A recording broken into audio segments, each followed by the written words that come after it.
Hello বন্ধুরা, divine soul 1111-এ তোমাদের স্বাগত জানাই। তোমরা সবাই কেমন আছো? নিশ্চয়ই ভালো আছো। তো আজকে আমরা দেখে নেব যাদের রিলেশনশিপে থার্ড পার্টি আছে।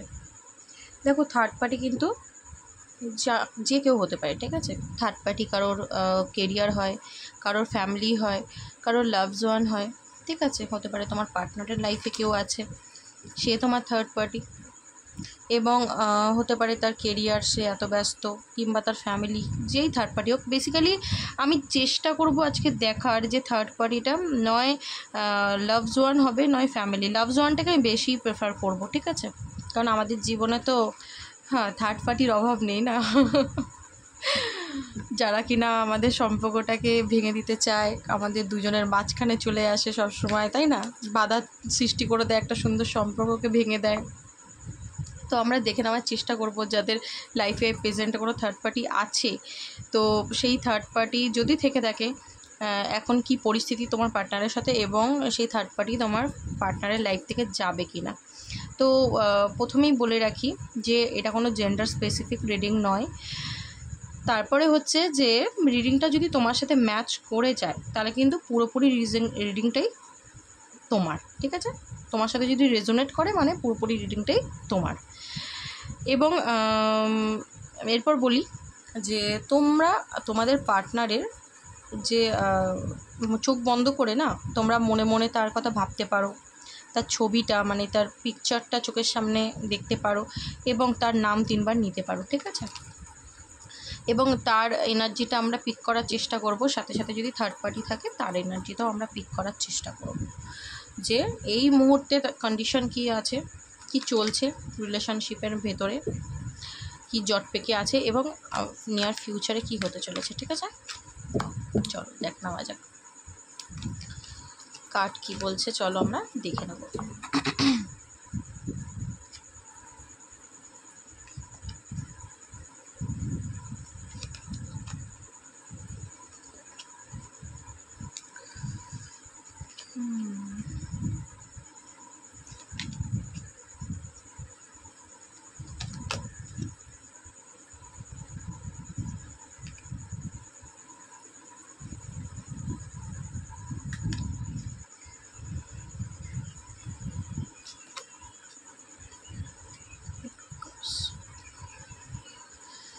আচ্ছা,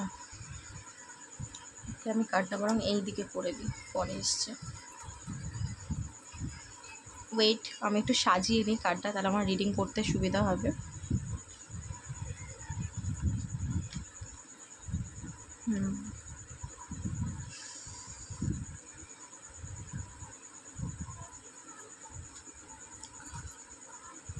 এখানে থাকলাম।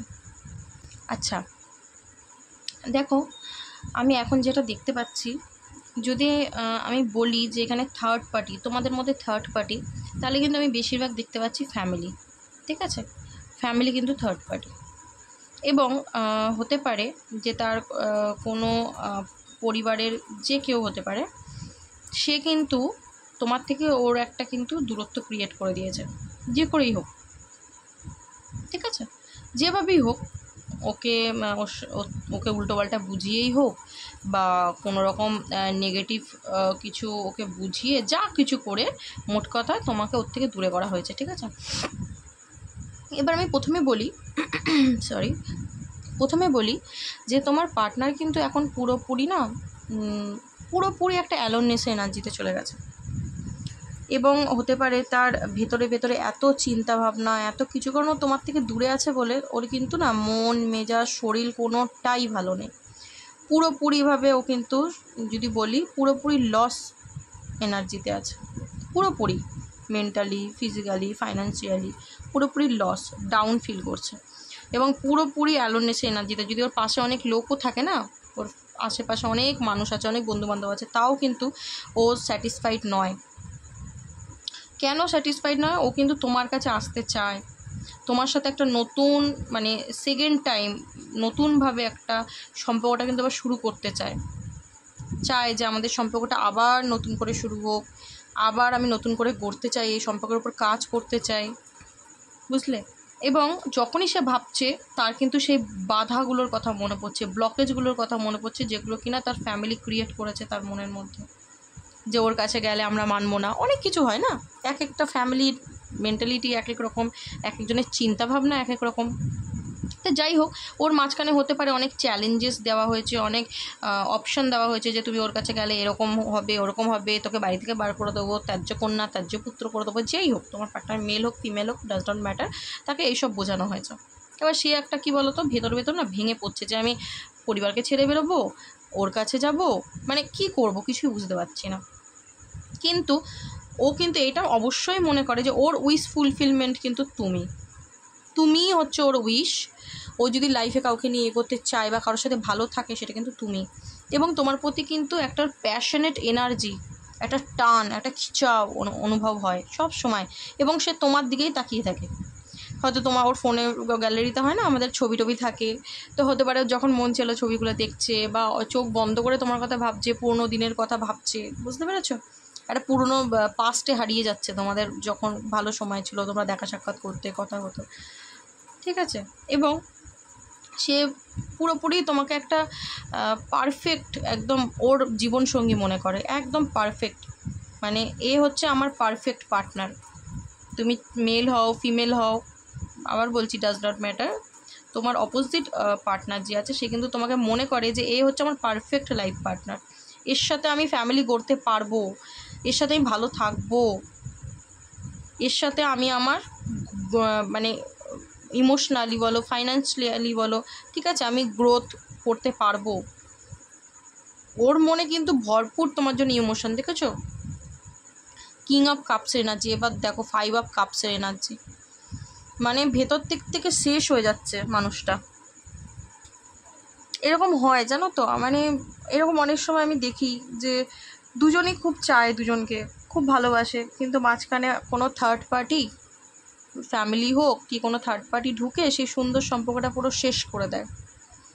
কিন্তু দুজনেরই কিছু করার থাকে না সেই মোমেন্টে হয়তো, ঠিক আছে? তো তোমার পার্টনার এখন এরকম এনার্জিতে, পুরো ডার্ক এনার্জির মধ্যে পড়ে রয়েছে, তার কিছুই ভালো লাগছে না, আর এত ভেতরে ভেতরে কষ্ট পাচ্ছে না, যার জন্য কিন্তু সে অনেক কিছু লস ফিল করছে, বুঝেছো? হতে পারে তার শরীর খারাপ হয়েছে, অসুস্থতা একটা ফিল করছে, এত টেনশানে চিন্তা ভাবনা, তার পরিবার সেটা বুঝতে পারছে না, পরিবার মনে করছে আমার মেয়ে ছেলে ও ঠিক ভুলে যাবে কদিন আমরা এরকম প্রেশার দিলে, এবং ও কিন্তু ভয়ও পাচ্ছে, একটা ভয় কাজ করছে ওর ভিতরে, জানলে? একটা ভয়, অসম্ভব একটা ভয় যে কি হবে নেক্সট, এর পরটা কি হবে। আমি এখন তো কোনোভাবে তো মানে দিন কাটিয়ে দিচ্ছি, কিন্তু এইভাবেই যদি চলতে থাকে, এরকম পরিবার আটকাতে থাকে, বাধা দিতে থাকে, এরকম যদি সিচুয়েশন কন্টিনিউ হতে থাকে, তাহলে এর পরে কি, ঠিক আছে? ও কিন্তু পাচ্ছে না, বুঝেছো? নিজের ইমোশনটাকে ধরে রাখতেই পারছে না, ও একদম পা বাড়িয়েই আছে তোমার কাছে আসবে, মানে ও একদম রেডি, ওকে দড়ি দিয়ে এরকম চেন দিয়ে কেউ বেঁধে রেখেছে, যদি চেনটা একবার কেউ খুলে দেয়, একেবারে পুরো ঢেউর মতো ও ধেয়ে আসবে তোমার দিকে, ঠিক এরকম এনার্জি ওর।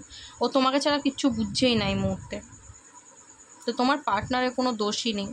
এবং 8 অফ ওয়ান্স, ও কিন্তু অ্যাকশান নেবে, কিছু একটা অ্যাকশান নেবে, দেখে নিও।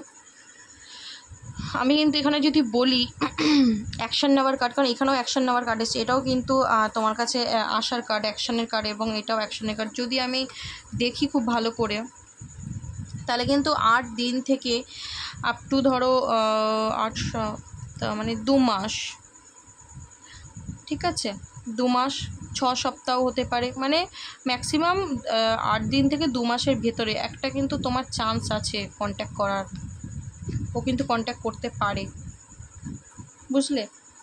কন্ট্যাক্ট করতে পারে, এবং হতে পারে যে একটা তোমাদের মধ্যে কিন্তু একটা ভালো সুন্দর একটা ডিসকাশন হতে পারে, আলোচনা হতে পারে যে এরপর নেক্সট আমরা কি করব, ঠিক আছে? কারণ ওর তরফ থেকে, তোমার পার্টনারের তরফ থেকে কিন্তু আমি কোনো নেগেটিভিটি পাচ্ছি না, ও কিন্তু এই রিলেশনের উপরে কাজ করতে চায়, দেখেছো? ওর মাথায় কন্টিনিউ থট ঘুরছে, মানে প্ল্যানিং করছে কি করব কি করব কি করব, বুঝতে পেরেছো? কন্টিনিউ মাথার ভেতরে এটা চলছে, কারণ ও তো স্থির নেই, ওর মন তো স্থির নেই, ও পরিবারের চাপে হয়তো, ওই দেখো রাতে ঘুম হচ্ছে না, আমারই কাঠ ফেলতে কেমন লাগছে, রাতের ঘুম উড়ে গেছে, তোমাকে ছেড়ে থাকাটাই দেখো, ফ্যামিলিকে বাঁচবো না পার্টনারকে বাঁচবো, কী করবো, দুটোই ইমোশন দু সাইডটাই ইমোশনে ভরপুর। চিন্তা করে উঠতে পারছে না যে সে কী করবে। তাকে পুরোপুরি একটা মানে নৌকার মানে ও দুটো নৌকার মধ্যে পা দিয়ে দাঁড়িয়ে রয়েছে, না এটাকে ছাড়তে পারছে না এটাকে ছাড়তে পারছে, এরকম একটা এনার্জি। পরিবারও ছাড়তে পারছে না, আবার তোমাকেও ছেড়ে থাকতে পারছে না। তোমায় কী করে ছেড়ে থাকবে, তুমি ওর উইশ ফুলফিলমেন্ট, বুঝলে তো।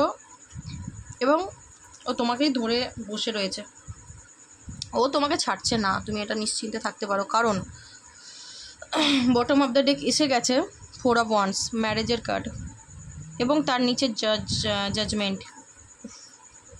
তো ও কিন্তু পুরোপুরি এবার ঈশ্বরের হাতে সারেন্ডার করেছে এই রিলেশনশিপটাকে, যে ঈশ্বর তুমি এবার যা করবে করো, আমার আর কিচ্ছু করার নেই, আমার হাত পা বাঁধা, আমার চোখ বাঁধা, আমি কি করব আমি ডিসিশন নিতে পারছি না। ঠিক আছে, ভরপুর ইমোশন নিয়ে বসে থাকলেও, এত টান থাকার সত্ত্বেও আমি অ্যাকশন নিতে পারছি না, এটা ও ঈশ্বরকে কিন্তু বলছে, এবং মাথার মধ্যে পাকাচ্ছে যে কিভাবে আমি আসবো। চিন্তাভাবনা কিন্তু ওর ভরপুর আছে, আমি বলে দিলাম আসবে, কারণ সে তোমাকে ম্যারেজ করতে চায় এবং তোমাদের বিয়ের কিন্তু একটা পসিবিলিটিস আছে। ঠিক আছে, তো এইটা খুব সত্যি কথা, যদি দুজন দুজনকে খুব জেনুইনলিভাবে ভালোবাসো না, বাধা আসবে, ব্লকেজ আসবে, অনেকে বাধা দেবে, অনেক সিচুয়েশান এরকম ক্রিয়েট হবে যে তোমরা দুজন আলাদা হয়ে গেলে, কিন্তু আলটিমেটলি যদি তোমার ভালোবাসা সত্যি হয়, ভগবানও সেই সম্পর্কের কাছে ঝুঁকে যায়, শেষমেশ ভগবানও মেনে নেয় যে হ্যাঁ ও তোর, যা তুই নিয়ে নে।